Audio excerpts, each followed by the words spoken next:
The market outlook? Market ऊपर जाने वाला है या नीचे जाने वाला है, ये और आगे क्रैश होगी या कुछ सेटल आउट होगी, कुछ महीने लगेंगे या मालूम नहीं है और बहुत घबराहट हो रही है और क्या करना चाहिए, what should one be doing with the market is kind of bearish and you are worried, what should I do? If you are looking for such solutions and you want to know the right way forward as far as your investments, personal finance goes, then this video is for you. Hi, I'm Taresh Bhatia.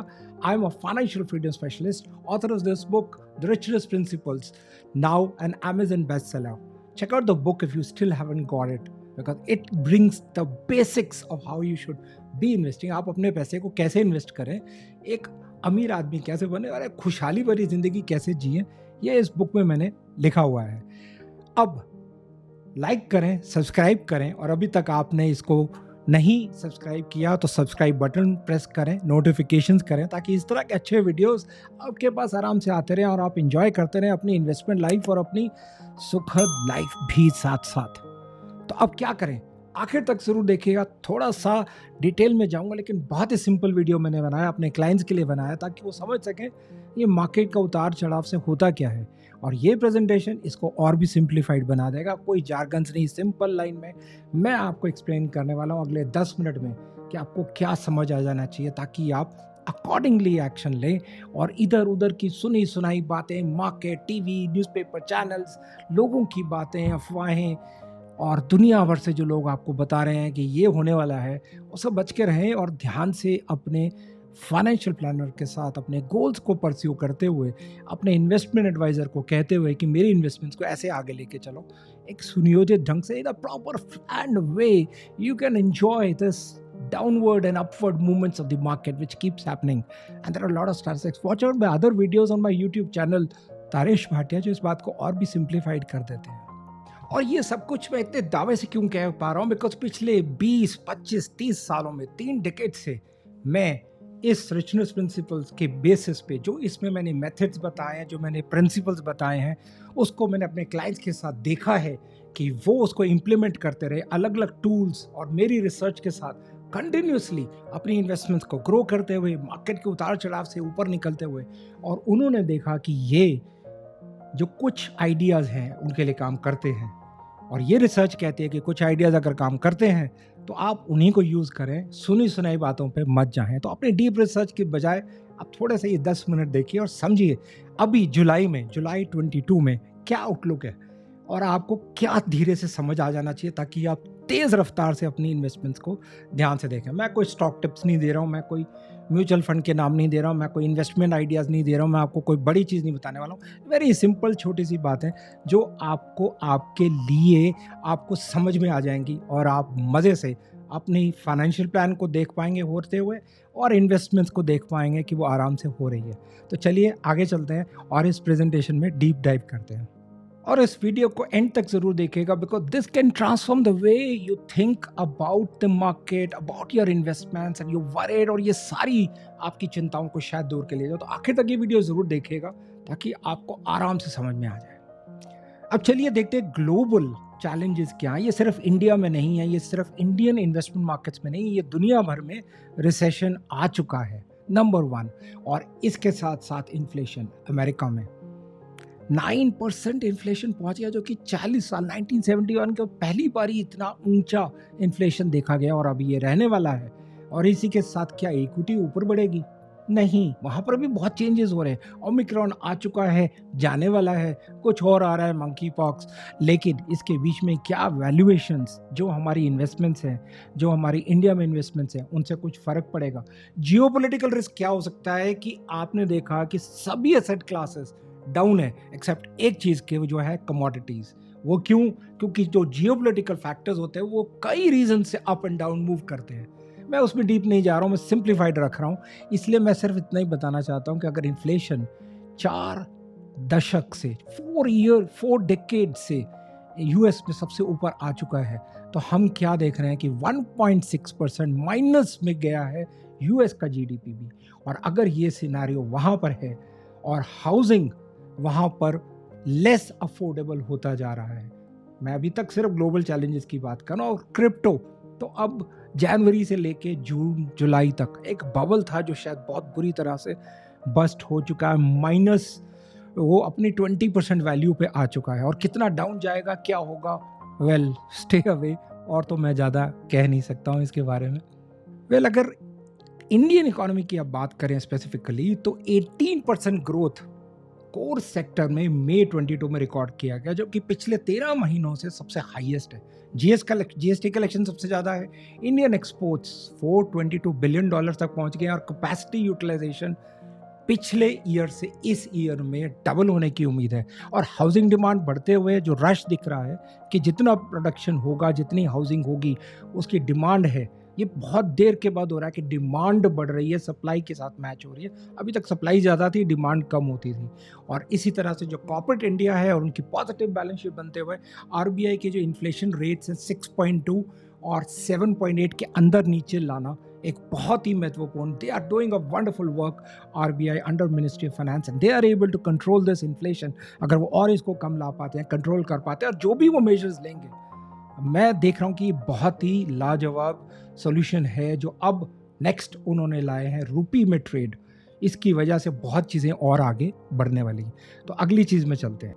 अब अगर India की GDP के बारे में specifically बात कर रहे हैं, जो कि एक्सपेक्टेड है 6.8 और 7.7% के अंदर, depending on the crude oil prices. हमारा पॉजिटिव मानसून जो कि कुछ ज़्यादा ही, कुछ स्टेट्स में 12 स्टेट्स में थोड़ा ओवरफ्लो कर चुका है, लेकिन अगर वो फार्मर्स को इनकम के लिए उनको प्रोटेक्शन देता है और उनके लिए जितना मिनिमम मानसून चाहिए, तो रूरल इंडिया में भी स्पेंडिंग राइज होने के बहुत ज़्यादा चांसेस हैं।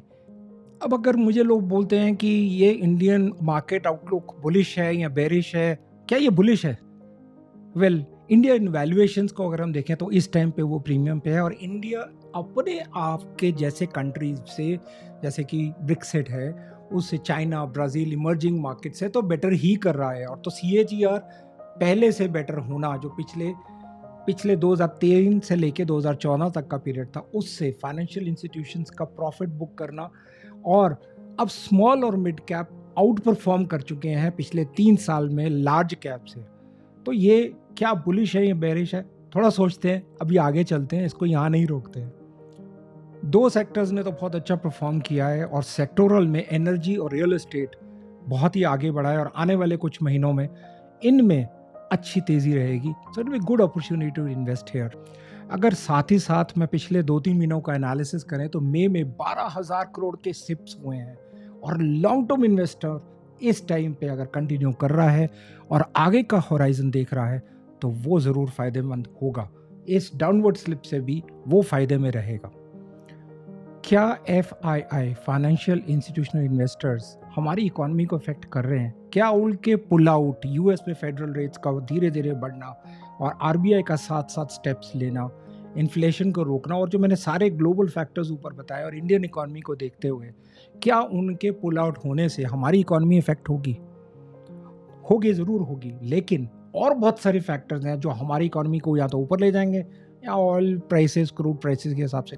अब एक चीज़ तो बड़ी साफ आ जाती है पॉइंट नंबर 8 पे, कि India is better placed as a commodity producer. मैं ये क्यों कह पा रहा हूँ? क्योंकि 2022 में आप देखेंगे कि इंडिया की जीडीपी जो है वो 100% ब्राज़ील और रशिया से ऊपर है। यानी उन दोनों कंट्रीज़ का अगर जीडीपी मिला लें तो हम 100% है बोथ द कंट्रीज़ जीडीपी मिला के, जो कि पहले हम 33% होते थे ब्राज़ील और रशिया का, लेकिन अब ये एक मेजर फैक्टर आ जाने से हम कमोडिटीज़ में कम से कम इन दोनों कंट्रीज़ के बराबर मिलाकर पहुंच चुके हैं। तो ये एक पॉजिटिव फैक्टर है। जब हम फाइनेंशियल इंस्टीट्यूशनल इन्वेस्टर्स के बारे में देख रहे थे कि वो इकोनॉमी को इफेक्ट करेंगे, तो आप क्या सोच पाए? मेरे 2 ही आंसर हैं कि this is going to initiate a better bet than any other emerging markets. मतलब उनके लिए ये सबसे बेटर बेट है इंडिया में इन्वेस्ट करने के लिए, और उनका विड्रॉल अब तक ये कंफर्म हो चुका है कि लेसन द इम्पैक्ट नाउ, जो मैं पहले कह रहा था। और सोचिए इस बारे में, और हम इस पे और आगे बात करेंगे। अब क्या हो रहा है कि डोमेस्टिक मार्केट तो नीचे गिर रही है, और डोमेस्टिक इक्विटी मार्केट पिछले हफ्ते यानी जुलाई के फर्स्ट सेकेंड वीक में भी हमने देखा कि डाउन जा रही है, और प्रिडिक्टेड इन्फ्लेशन नंबर जो यूएस में था मई में, वो और ज़्यादा बढ़ता जा रहा है, और इससे इक्विटी मार्केट ग्लोबली पे इफेक्ट पड़ रहा है, and India is not an exception. और हायर इन्फ्लेशन यूएस में क्या होगा कि फेडरल रिजर्व्स उसको और एग्रेसिवली अपने रेट्स को बढ़ाएंगे। इससे यूएस डॉलर जो है उसका इंडेक्स और आगे बढ़ेगा, और आरबीआई इसमें ऑलरेडी रुपी ट्रेड का काम बहुत अच्छा कर रहा है।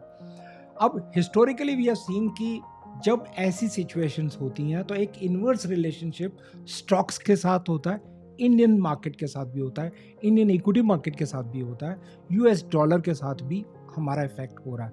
अब सवाल ये उठता है कि हम क्या करें, इस इक्विटी मार्केट क्या बॉटम पे आ चुकी है और ये यूएस डॉलर का कंटिन्यूसली बढ़ना, यूएस डॉलर का बढ़ना मेरे और आपके कंट्रोल में नहीं है, लेकिन हम कुछ चीज़ों को आराम से स्टडी कर सकते हैं कि ट्रेंड्स क्या है। तो अक्टूबर 21 से अगर आप ध्यान से हमारे सेंसेक्स को देखें, जो पिछले 8 महीने में यानी अक्टूबर 21 से अभी जून जुलाई अगर कह सकते हैं 22 तक कंटिन्यूसली गिरा है, और इन 8-9 महीने में ये 15% तक गिर चुका है। और 1979 से जो अगर पीछे जाके आप कंपैरिजन करें सेंसेक्स का, तो ये डाटा शो करता है कि ये जो फॉल अभी हुआ है 8-9 महीने का 15% जो गिरा है, ये अभी तक उन सिचुएशंस के हिसाब से, और ग्लोबल फाइनेंशियल क्राइसिस देख लें अगर हम 2008 का भी, तो उसके हिसाब से भी जो ट्रेंड बन रहा है कि ये सेल ऑफ जो है ये पेंडेमिक की वजह से शुरू हुआ है, और ये और 2 महीने 3 महीने तक गिरा था जब हमने मार्च 20 में देखा इसको, और उसके बाद से जो ये बढ़ा है, और अब 8 महीने में जो हमने फॉल देखा है, इस सब के हिसाब से ये लगता है कि अब ये 2/3 है, यानी कि 65-70% तक गिरा है। जो और आगे गिर सकता है उसके हिसाब से ये 1/3 और रह गया है शायद।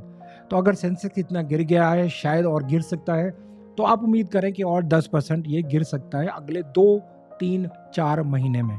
ये गिरने की गिरावट की उम्मीद है। तो अगर इसको हम सामने रखें तो मैक्सिमम 5 से 10% और गिरने की उम्मीद है अगले कुछ महीनों में। ये करंट लेवल से जो आज रिकॉर्डिंग के टाइम पे इट वाज एट 54,766, तो इस लेवल से 5-10% ही मैक्सिमम नीचे जा सकता है। तो अगर आप ऐसी कोई इन्वेस्टमेंट्स लमसम प्लान कर रहे हैं तो इस चीज़ को सोच के कीजिए। मेरी आउटलुक जो है वो अभी न्यूट्रल है, और इसको मैं ओवरवेट के हिसाब से कहूँगा, और करेक्शन अभी होने की उम्मीद है इसमें। और अगर इसको और ज़्यादा लंबा ना लें और ज़्यादा एनालिसिस में ना जाएं, सिंप्लीफाइड रखें, तो जो मैं इस प्रेजेंटेशन में भी बताना चाह रहा हूँ कि ये अगर और एनालिसिस करें, पी फॉरवर्ड देखें तो 17.6 अभी है, एवरेज 18.4 रहता है, तो क्या ये और बेटर पी फॉरवर्ड मुझे दिख सकता है? इस टाइम पे वैल्यूएशंस बहुत सही हैं, और जैसा मैंने कहा 5-10% नीचे गिर सकता है। अगर मैं ये कहूँ कि मार्जिनली मैं इसके आउटलुक को बोलूँगा कि लार्ज कैप की तरफ मार्जिनली ओवरवेट है, यानी कि डिजर्व्स हायर आउटलुक अगर आप सिंपल लैंग्वेज में समझना चाहते हैं, और मार्जिनली ओवरवेट है लार्ज कैप में, और अंडरवेट है मिड और स्मॉल कैप्स में, यानी कि थोड़ा सा deserves selling out and deserves not to invest at the moment. But immediately थोड़े 1-2-3 महीने में ध्यान रखना, मेरे आउटलुक्स देखते रहना, तो उस पीरियड के दौरान मिड कैप और स्मॉल कैप बहुत बढ़िया इन्वेस्टमेंट होराइजन्स बन जाएंगे in comparison to large cap. But again horizons आपके लिए इंपॉर्टेंट है, आपका 2 से 3-4 साल का गोल है तो लार्ज कैप बेटर रहता है, बिकॉज वो लार्जली आपको परफॉर्मेंस दिखाने लग जाता है। स्मॉल कैप और मिड कैप थोड़ा सा टाइम ज़्यादा लेता है, बट उस टाइम में वो लार्ज कैप से काफ़ी ज़्यादा रिटर्न्स दे जाता है, जो एवरेज म्यूचुअल फंड्स की मैं बात कर रहा हूँ। तो अगर आप मेरी रिकमेंडेशंस जानना चाहते हैं, इस पूरे वीडियो की समरी जानना चाहते हैं, जो मैंने कहा था कि लास्ट एंड तक इस वीडियो को देखें, तो वो ये पार्ट है अब। और अभी भी अगर आपने इस वीडियो को लाइक सब्सक्राइब नहीं किया वीडियो यूट्यूब चैनल को, please go to like and subscribe it, और अपने जो कमेंट्स आपको इस वीडियो के बारे में अच्छे लगे हैं वो नीचे कमेंट्स में लिखें, ताकि मैं भी समझ सकूं और क्या और टॉपिक्स आप चाहते हैं जिसके बारे में और ज़्यादा वीडियोस में सिंप्लीफाइड लेके आऊँ, वो मुझे ज़रूर बताइएगा। तो फाइनल मेरा वर्डिक्ट, मेरी recommendations with always a caveat and always with a disclaimer, जो आप नीचे यहाँ लाइन में पढ़ रहे हैं रेड लाइन में, कि ये कोई रिकमेंडेशंस नहीं है। आपको अपने फाइनेंशियल प्लानर, इन्वेस्टमेंट एडवाइजर से कंसल्ट करना ही चाहिए। जिन चीज़ों में आपको ध्यान रखना है वो हैं कि अपने गोल के हिसाब से चलें, अपना गोल फिर से देखें, क्या गोल 6 महीने में कोई पूरा हो रहा है, क्या गोल अभी 2 के बजाय 8 साल हो चुका है, 10 साल हो चुका है? तो फाइनेंशियल प्लानर को बताएं कि ये वाला गोल अभी मुझे ज़रूरत नहीं है, एक बच्चे के एजुकेशन के लिए पैसे का हो गया था, उसको स्कॉलरशिप मिल गई है, अब इसको आप आगे ले जाएं, 5 साल के आगे ले जाएं, दूसरे बच्चे के लिए इस फंड को यूटिलाइज़ करें। तो इस तरह से देखें गोल को। नंबर 2 है अपने रिस्क प्रोफाइल को, एपिटाइट को चेक करें। क्या आप ओवर द लास्ट 3, 5, 7, 10 ईयर्स में आपको लगता है कि आपको मार्केट्स के बारे में ज़्यादा समझ आ गई है और आप रिस्क लेने की एबिलिटी ज़्यादा रखने लगे हैं, या आपके जो एफडीज़ पड़े हैं उसको आप बैलेंस आउट करना चाहते हैं कि उसको इनटू अकाउंट लेके आपका टोटल जो एसेट एलोकेशन है यानी इक्विटी डेट के बीच में, तो वो रिस्क प्रोफाइल से जोड़ते हुए उसको मैचअप करें ताकि एसेट एलोकेशन इक्विटी डेट का सही बैलेंस आउट हो जाए।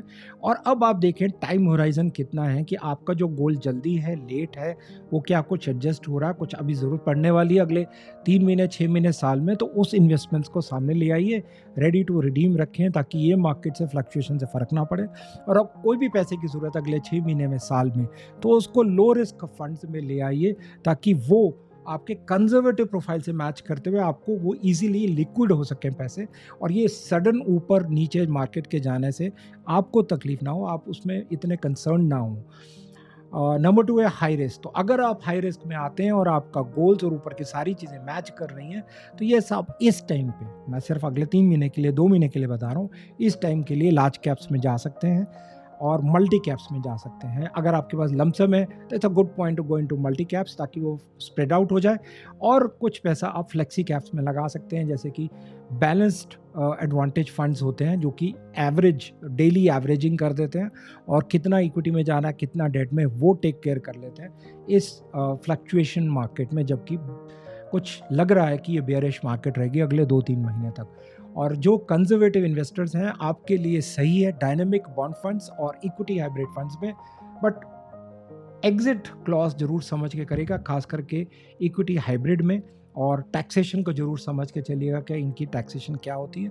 जब कोई भी पैसा, जैसे कि आपका इमरजेंसी फंड जो कि कोई पैसे की ज़रूरत पड़ने वाली है 3 महीने, 6 महीने, साल के अंदर, तो इन 2 फंड्स में लगाना सही रहेगा, डायनेमिक बॉन्ड फंड्स और equity hybrid funds. And finally SIPs, जो कि मेरे हमेशा फेवरेट रही है, इसमें ज़रूर अपनी सिप्स को कंटिन्यू करें। आई वुड स्ट्रांगली रिकमेंड कि जो भी आपके गोल्स हैं, जो भी आपके लॉन्ग टर्म गोल्स हैं, जो भी आपके शॉर्ट टर्म गोल्स हैं, ये टाइम नहीं है सिप को इवैल्यूएट करने का। इनफैक्ट जो भी आपके इक्विटी के फंड्स हैं, ये टाइम नहीं है उनको इवैल्यूएट करने का कि उनको एग्जिट करें, ये फंड ठीक नहीं चल रहा है, इसको रोक दें, नया फंड्स ढूंढें और अपने दिमाग को लगाएं कि नहीं ये फंड्स परफॉर्म नहीं कर रहे हैं। वेल, इसके लिए फाइनेंशियल प्लानर्स होते हैं जो बहुत डीप रिसर्च करते हैं। मेरा वीडियो नीचे देखिएगा डिस्क्रिप्शन में, जिसमें मैं डिटेल में बताता हूँ कि एक फाइनेंशियल प्लानर आपको कैसे रिसर्च करके फंड्स को ढूंढ के, कई पैरामीटर्स यानी कि कई रेशियोज़ को देख के, फंड मैनेजर्स की परफॉर्मेंस देख के, स्टेबिलिटी देख के, फंड ओवरऑल कहाँ इन्वेस्ट कर रहा है, लॉन्ग टर्म होराइजन है, शॉर्ट टर्म होराइजन है, और फिर आपके गोल के साथ मैच करता है। और एक बहुत पर्सनलाइज चीज़ करता है। आपको मालूम है क्या? कमेंट्स में लिखे क्या, आप क्या सोचते हैं वो सबसे इंपॉर्टेंट चीज़ क्या है जो फाइनेंशियल प्लानर आपके लिए पर्सनलाइज करता है? जी हाँ, वो है आपका इन्वेस्टर साइकोलॉजी, यानी आपका बिहेवियर टुवर्ड्स मनी। क्या, एक बहुत अच्छी बुक है साइकोलॉजी ऑफ मनी, मैं नीचे डिस्क्रिप्शन में दे रहा हूँ, इसको जरूर पढ़िएगा। ये एक्सप्लेन करता है कि जैसे साइकोलॉजी है इन्वेस्टर की, शायद उसी तरीके से आपका फाइनेंशियल प्लानर आपको एडवाइस करता है कि देखिए आपके लिए नहीं है ये फंड्स, ये एनएफओ आपके लिए नहीं है, ये जो स्टॉक्स हैं जो आप कह रहे हैं ये आपके लिए नहीं है, और क्रिप्टो तो बिल्कुल ही नहीं है। तो जब ये सब बातें आपको समझ में आ जाएंगी तो आप, और उसको बोलते हैं ना, सैवी इन्वेस्टर बन जाएंगे। आप बोलेंगे मेरे को समझ में आता है, आप मेरे रिस्क को ज़्यादा रिटर्न से मत जोड़िए, मुझे ज़्यादा रिटर्न्स की उम्मीद नहीं है, मेरा गोल पूरा हो जाए वो मेरे लिए इंपॉर्टेंट है। तो ये चीज़ों को ध्यान में रखिएगा। तो अभी भी सोच रहे हैं कि मार्केट नीचे जाने वाली है? वेल, निफ्टी को अगर देख रहे हैं तो ये 5% और रह गई हुई है, जो बॉटम मोस्ट होता है ना वहाँ पहुँचने के लिए। तो अभी भी आप सोच रहे हैं 5% और रह गई है बेयर मार्केट के एंटर करने के लिए। तो अभी भी आप शायद सोच रहे हैं कि इक्विटी मार्केट में मैं लमसम लगाऊं या रुक जाऊं, जब वो बॉटम हिट कर जाएगा तब मैं लगाऊं। सोचिए, अभी और सोचिए, अगर आप सिर्फ सोच ही रहे हैं तो। लेकिन मेरा सोचना है we have nearly hit the bottom. अगर सिर्फ 5% रह गए, आज 54 सेंसेक्स टच हो गया और निफ्टी जो है 5% और नीचे चला जाएगा, 2% और नीचे चला जाएगा, तो उसके हिसाब से क्या करें। लेकिन आज की जो खबर थी, आज यानी ट्यूसडे, मंडे के एंड पे और ट्यूसडे के बिगनिंग में, तो मंडे की जो रैली थी उसने यही बताया 3.5 लाख करोड़ FIRs ने और ऐड किया इंडियन मार्केट में 3.5 lakh crore to the investors wealth on BSE's market and now at capitalization at 285 lakh crore. अगर इसको ध्यान में रखें और US के फेडरल रेट्स, बाकी सारे जो मैंने आपको बताए ग्लोबल फैक्टर्स, तो हो सकता है कि ये जो फॉरेन फंड्स का नेट बायर्स हैं, फॉरेन फंड नेट बायर्स हैं, ये और आगे आ रहे हैं। और अगर इनकी करंट मंथ में देखें, जुलाई मंथ में, तो जो नेट आउटफ्लोज हैं वो सिर्फ 7,000 करोड़ हैं और कंपेयर टू 50,000 करोड़ इन जून। तो इसका मतलब है कि जो उनका आउटफ्लोज थे वो शायद अब ख़त्म होने वाले हैं, बिकॉज उनके पास और सिनेरियोज और स्पेसिफिक मार्केट कंट्रीज इतनी बेटर नहीं है जितनी इंडिया उनको आगे देखने वाला है। और वो देखने वाले हैं कि ये अभी बहुत अच्छा स्कोप रखता है इंडियन मार्केट। तो आप भी इसको छोड़िएगा मत और कंटिन्यूसली सोचते रहिए या फिर एक्शन लेते रहिए। दो ही चीज़ें हैं, क्योंकि एक चीज़ तो मुझे बड़ी साफ है, मैंने कहीं पढ़ा था कि सबने तो आप आंख बंद करके देख रहे हैं ना, लेकिन एक्शन तो आंख खुली रख के ही लेंगे ना। तो ये ज़रूरी है कि इस वीडियो को अगर नहीं समझ पाए दोबारा से देखिए और समझिए कि मैंने क्या इंपॉर्टेंट बात कही है, मैंने क्या एक्शंस दिए हैं, मैंने क्या आपको रेकमेंड किया है। उसके हिसाब से अगर आप मेरे क्लाइंट हैं, कॉल करें, बात करें। और कुछ चीज़ों का आप ध्यान रखें, जैसे कि नॉमिनेशंस आपके म्यूचुअल फंड में आपको कई जगह से आपको वो स्टेटमेंट मिल सकती है जिसको आपको चेक करना है कि आप एक सिंगल इन्वेस्टर हैं और आपके साथ जो नॉमिनेशन आपने फाइल किया हुआ है क्या वो करेक्ट है। अगर वो जो भी पर्सन है, गॉड फॉरबिड, वो अब नहीं है या आप नहीं चाहते कि वो हो और आप उसको चेंज करना चाहते हैं नॉमिनेशन में, तो मेरे से बात करें, अपने म्यूचुअल फंड एजेंट से बात करें, इन्वेस्टर एडवाइजर्स, इन्वेस्टमेंट एडवाइजर से बात करें, फाइनेंशियल प्लानर से बात करें और उसको चेंज करें। बिकॉज 1 अगस्त तक ये कहा गया था सेबी ने कि सभी को चेंज करना है। ये थोड़ा सा और आगे पुश हो गई डेडलाइन, बिकॉज इसको अगर आप नहीं करेंगे या आप रखना ही नहीं चाहते हो तो आपको क्लियरली बताना, आप खाली नहीं छोड़ सकते हैं वहाँ जहाँ नॉमिनेशन की जगह है, तो उसको आपको पूरा करना है नॉमिनेशन को। तो कुछ चीज़ें अपडेट्स आपको साथ साथ मिलते रहते हैं मेरे से। और तो उसी सवाल को अभी भी आप सोच रहे हैं ना कि निफ्टी सेंसेक्स अभी भी और नीचे जाएगा, ये बेयर मार्केट आ चुकी है और ये क्वेश्चन कौन आंसर करेगा।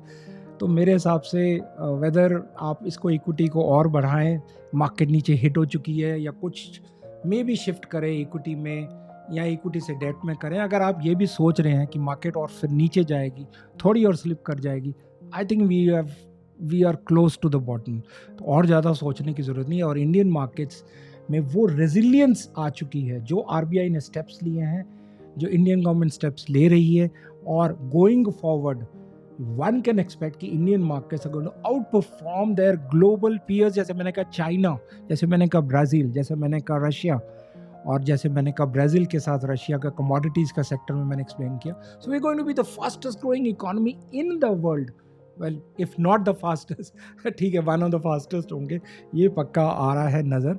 और आपकी इन्वेस्टमेंट्स को ध्यान से रखते हुए नज़र रिन्यूएबल एनर्जी सेक्टर्स में सोचा जा सकता है, कुछ और लार्ज कैप सेक्टर्स में अभी के लिए सोच सकते हैं, जैसे मैंने पहले कहा पावर सेक्टर में सोचा जा सकता है। लेकिन ये क्या स्मॉल कैप्स में करना चाहिए, ये सब छोड़ दीजिए। आप अपने फाइनेंशियल प्लानर से पूछिए कि अभी स्मॉल कैप का सिनेरियो आ गया है या नहीं आया। बट एक चीज़ पक्की आ रही है कि इन्वेस्टर के लिए ये ह्यूज प्राइस करेक्शन जो हो चुका है वो अब एक अपॉर्चुनिटी अभी भी है, आज भी है फॉर लॉन्ग टर्म इन्वेस्टर्स। और मेरे ख्याल से मैं भी ये पॉजिटिव साइन से चल रहा हूँ कि आप ये और जो फास्टेस्ट ग्रोइंग इकॉनमी हम देख रहे हैं इंडिया की, $X ट्रिलियन इकॉनमी देख रहे हैं, वो बनती हुई मुझे नज़र आ रही है। तो जुड़े रहिए मेरे साथ और मेरे वीडियोस देखिए, नीचे यूट्यूब चैनल में दिए हुए हैं जिसमें अलग अलग टॉपिक्स पे मैं बात कर रहा हूँ। इस महीने का था ये जुलाई आउटलुक। जून में मैं नहीं कर पाया क्योंकि शायद आपको मालूम होगा मैं जून में गया हुआ था लेह लद्दाख, और ये बहुत ही सुंदर ट्रिप था। मैं नीचे एक डिस्क्रिप्शन दे रहा हूँ, मेरा एक नया चैनल है एक्सप्लोर भारत, फेसबुक पे है और इंस्टाग्राम पे है। इसमें मैं अलग अलग जगह के वीडियोस पेश कर रहा हूँ जो कि मेरे लिए एक बकेट लिस्ट में था कई साल से। और ड्राइव करके, सेल्फ ड्राइव करके अपनी फैमिली के साथ इतने dangerous ups and downs, passes के थ्रू, नीचे खाई, ऊपर पहाड़, इधर स्नो और इधर खाई, इधर ड्राइव करना और इधर घबराहट, और इधर वो तय कि भाई जाना है आगे और मज़ा करना है और जर्नी ही डेस्टिनेशन है, ये सोच के चलते गए। 1 2 3 4 5 दिन नहीं, लेकिन 18 दिन, और परफेक्ट हेल्थ के साथ पूरा ड्राइव किया मैंने, और परफेक्ट मज़े के साथ फैमिली को साथ में जोड़ के। वाइफ और डॉटर थी, बेटा मेरा गया हुआ था अपने MBA कोर्स के लिए, इसलिए वो पूरी ट्रिप में ज्वाइन नहीं कर पाया, लेकिन उस ट्रिप को आप पूरा धीरे धीरे मैं ला रहा हूँ। आज भी मैंने एक वीडियो दिखाया है विवांता ताज श्रीनगर का, एक बहुत ही सुंदर आउटलुक है उसका मैंने जो पेश किया है, और ब्यूटीफुल म्यूजिक को मैंने ब्लेंड किया। All copyrighted music which I have purchased, I put into that video to make it lively, interesting and enjoyable video. So explore Bharat जाइए, सर्च करिए, या मैं लिंक दे रहा हूँ नीचे, उसको ज़रूर सब्सक्राइब करें, क्योंकि लगभग हर दूसरे दिन मैं एक वीडियो वहाँ पे ला रहा हूँ जो कि हर एस्पेक्ट मेरे ट्रैवल का सामने लेके आएगा। और कुछ वीडियोस में मैं एक्सप्लेन करूँगा कि कैसे करें, क्या करें, बट मोर इट इज़ कि आप एंजॉय कैसे कर सकते हैं। ये इन्वेस्टमेंट्स, फाइनेंशियल प्लानिंग, ये भी सब चलता रहता है, और मेरे क्लाइंट्स के साथ भी मैं चलता रहा हूँ, उनके साथ मैं जुड़ा रहा हूँ। ये नहीं कि मैं कहीं अलग पहुँच गया था, उनके साथ ही था, और इस मज़े के साथ